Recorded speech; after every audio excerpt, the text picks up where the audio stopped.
Hello guys, welcome to Pakistani real reaction. तो कैसे हैं आप सब? उम्मीद है आप सब बढ़िया होंगे, मजे में होंगे, खुश होंगे, आबाद होंगे। हमारी दुआ यही है आप हमेशा हंसते रहें, मुस्कुराते रहें, खुद भी खुश रहें, दूसरों को भी खुश रखें। मेरा नाम है मुदस्सिर, मैं हूं बशर। सो गाइस, पाक को ठोकने के लिए इंडियन आर्मी ने लॉन्च किया कोल्ड स्ट्राइक डॉक्ट्राइन। ये तो क्या है? भाई साहब, पाकिस्तान को मतलब ठोकने के लिए कोई cold strike doctrine Indian army ने लॉन्च किया है, जिसको देख पाकिस्तानी मीडिया भी बहुत ज्यादा गुस्से में है कि ये भाई क्या कर रहा है भाई। ये कौन सी डॉक्ट्राइन आ अब गई क्या, है? मुझे खुद नहीं पता, पहले जानते हैं पाकिस्तानी मीडिया क्या कह रहा है। तो स्टार्ट। एक नई integrated all arms brigade group को खड़ा किया गया है। अब समय आ गया रुद्र ब्रिगेड के साथ कोल्ड स्टार्ट डॉक्ट्रिन को कोल्ड स्ट्राइक डॉक्ट्रिन में तब्दील करने, एकदम हर समय रेडी, इस इलाके में मौजूद, अपने दिए हुए टास्क को कारगर तरीके से सक्षम और प्रभावशाली इफेक्ट दुश्मन पर करने के लिए। भारतीय सेना के एक जनरल ने कल बड़े फख्र से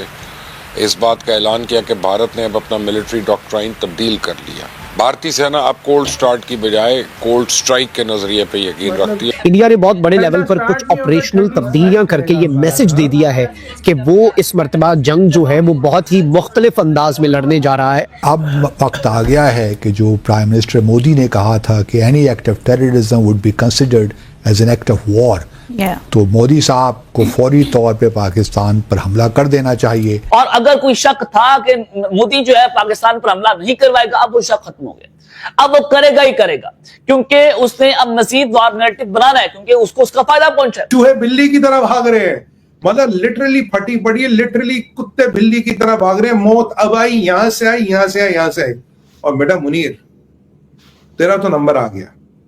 तू किसी का भी इंचमैन हो, तूने किसी से भी पैसे ले रखे, तेरा तो नंबर आ गया। आपने इस वक्त जो है मोदी की हुकूमत बना डाली है, और जो भी आदमी लगाए हैं आपने पावर, उसमें फौज में जो बड़े ओहदे पर फाइज हैं, वो यस मैन लगा दिए आपने। जिसके मुंह में जो आ रहा है बाकी जा रहे हैं लोग भाई। नमस्कार दोस्तों, आप सब जानते हैं इंडियन आर्मी पाकिस्तान के बॉर्डर पर एक बड़ा एक्सरसाइज कर रही है अखंड प्रहार के नाम पे, जहां पर हमारे इंडियन एयरफोर्स और आर्मी मिल करके एक कोऑर्डिनेटेड एक्सरसाइज कर रही है। और इसी दौरान अब हमारे आर्मी जनरल ने ऐलान किया कि भारत एक नया मिलिट्री डॉक्ट्रिन को अडॉप्ट करने वाला है, कोल्ड स्ट्राइक डॉक्ट्रिन, जिसमें भारत पहले से ही तैयार बैठा रहेगा, जब चाहे इंडियन आर्मी अटैक कर सकती है।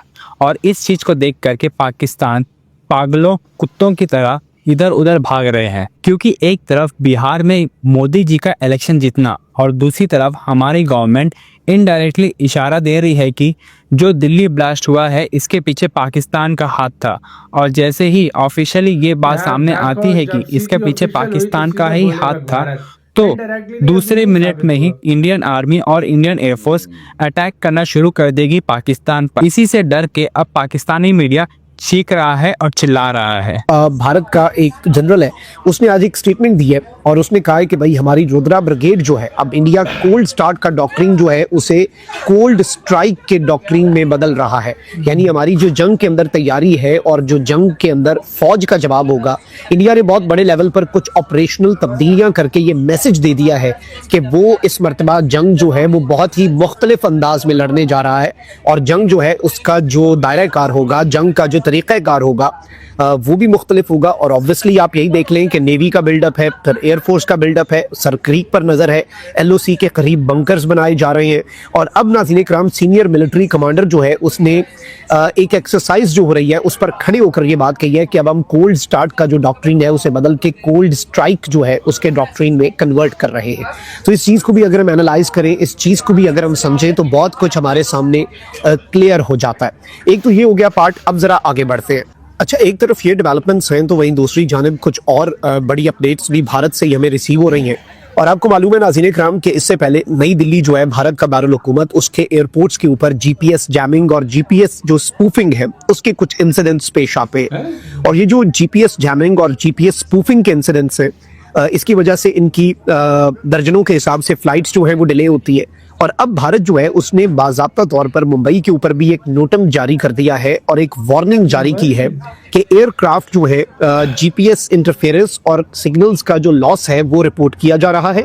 और इस वक्त मुंबई के करीब जो सिमिलर ऑब्जर्वेशंस देखी गई इससे पहले, यानी इस वक्त कुछ ना कुछ अंदर खाते ऐसा हो रहा है, कुछ ऐसी इलेक्ट्रॉनिक वॉरफेयर की टैक्टिक्स जो है उन्हें एक्सरसाइज किया जा रहा है, जिसकी बुनियाद पे हम ये बात कर सकते हैं कि वहाँ पर जीपीएस के सिग्नल्स जो है वो भी इम्पैक्ट हो रहे हैं, यानी सिविलियन एयरक्राफ्ट जो है, सिविलियन फ्लाइट्स जो है उन पर भी उसका असर पड़ रहा है। एयर ट्रैफिक रूट्स और जीपीएस के सिग्नल्स जो है उन्हें स्पूफ किया जा रहा है। पाकिस्तान के मीडिया को मैं देख रहा था, चूहे बिल्ली की तरह भाग रहे हैं, मतलब लिटरली फटी पड़ी है, लिटरली कुत्ते बिल्ली की तरह भाग रहे हैं। मौत अब आई, यहां से आई, यहां से आई, यहां से आई। और बेटा मुनीर, इसने कैमरे लगा के तेरा तो नंबर आ गया। तू किसी का भी इंचमैन हो, तूने किसी से भी पैसे ले रखे, तेरा तो नंबर आ गया। तू मरियम बंकर में छुप, तू किसी भी बंकर में जा। मैं आपको कह रहा हूं, आज एक और हिंट दे रहा हूं। कुछ लोग का इंटरप्रिटेशन है कि इसमें पाकिस्तान का नाम नहीं था, ऐसा कुछ लोग कहते हैं। कुछ बुद्धिजीवी हमारे हैं भाई, अभिव्यक्ति की आजादी है।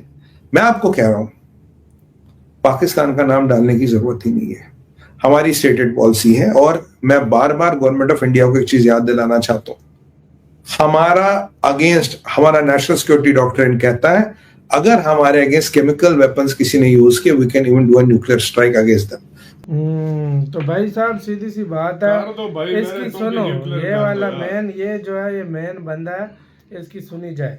मैं तो ये कहता हूँ भाई, मुझे पाकिस्तान की तरफ मैं देखो, गवर्नमेंट जब नाम होता है सीधा गवर्नमेंट बोलती है पाकिस्तान ने किया, और डंके की चोट पे इंडिया बोलता है। इंडिया किसी से डरता नहीं है कि मैं नहीं बोलूंगा। अभी तक कुछ भी नहीं मिला। वो अंदर की जो थे कुछ लोग, वो कहते हैं बाबरी मस्जिद का गुस्सा लेके जो बैठे थे वही लोग किए, उन्होंने ही कुछ किया, और वही उन्होंने नफरत उनके अंदर भरी पड़ी थी, उन्होंने कुछ किया। अब ये तो नहीं कि हर चीज मैं उस चीज के बारे में भी नहीं बोल रहा। देख, मंद बुद्धि जो होते हैं ना, जिनकी बुद्धि काम नहीं करती, इंडिया की तरफ भी बहुत है, पाकिस्तान की तरफ भी बहुत है। वो जंग को ऐसे समझते हैं जो मतलब मजाक है, न्यूक्लियर मार दो भाई। ये जो बोल रहे हैं इनके पीछे न्यूक्लियर मारो। मैं तो मजाक के अलावा मैं बता रहा हूँ, पाकिस्तान में ज्यादातर पाकिस्तान के लोग होते हैं, इंडियन सुलझे हुए कुछ लोग हैं, लेकिन कुछ मंदबुद्धि जो लोग बिल्ली की तरह भाग रहे हैं। ये कैमरे लगा के बैठे हैं। जब युद्ध स्टार्ट होता है ना, जब मिसाइल गिरता है, फिर वो ये नहीं देखता कि मिसाइल किधर गिर रहा है या किसको मार रहा है, किसको नहीं जा रहा है। जब युद्ध देखा जाता है, भाग जाएंगे मुल्क से भाई।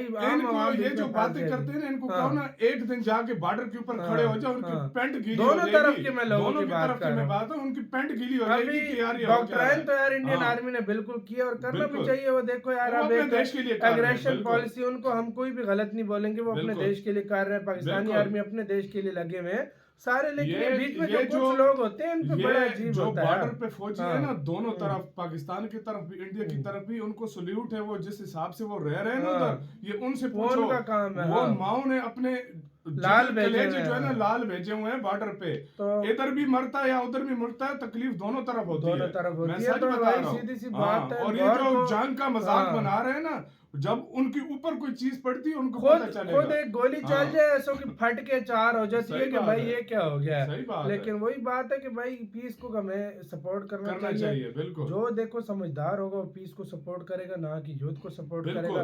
बेशक एक देश का ज्यादा नुकसान होता है, एक देश का कम नुकसान होता है, दोनों तरफ नुकसान होता है। और मैं यही कहूंगा, चाहे आतंकवाद जिधर भी हो, उनको जड़ से मिटा दो। इंडिया, बांग्लादेश, जड़ से खत्म होना चाहिए, उनको जड़ से खत्म होना चाहिए। हम तो यही कहते हैं शुरू से। आपकी क्या राय है गाइस, बताना। अपना बहुत ज्यादा ख्याल रखना तो यार।